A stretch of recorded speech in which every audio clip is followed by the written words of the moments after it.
which make the medulla hypertonic. So because of that active transport, you have the medulla being hypertonic, which ends up allowing water to diffuse into the medulla. Now you have the filtrate flowing up the ascending loop into the distal convoluted tubules, the DCT.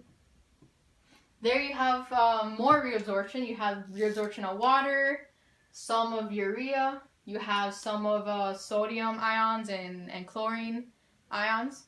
Then that filtrate, after it goes up, after it goes through the DCT, will go into the collecting duct. And once that filtrate enters the collecting duct, it's considered urine. So the collecting duct, as the urine moves down,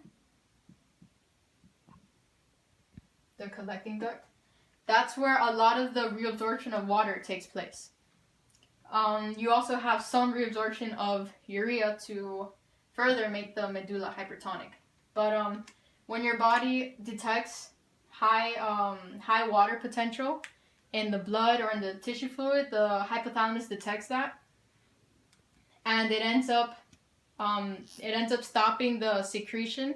It ends up sending a message to the posterior pituitary gland to stop secreting ADH, or antidiuretic hormones. I'm gonna write that down. So it basically tells the posterior pituitary gland to stop sending out ADH.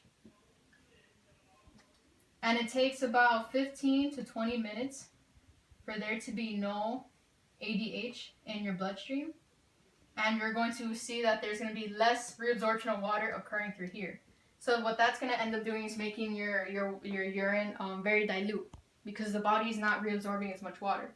Now, if the opposite occurs and the hypothalamus detects a low water potential in your blood and in your tissue fluid, it's going to end up sending a hormone to the posterior pituitary gland to release ADH, which then goes into your bloodstream and then goes into the target cells, which are in the collecting duct.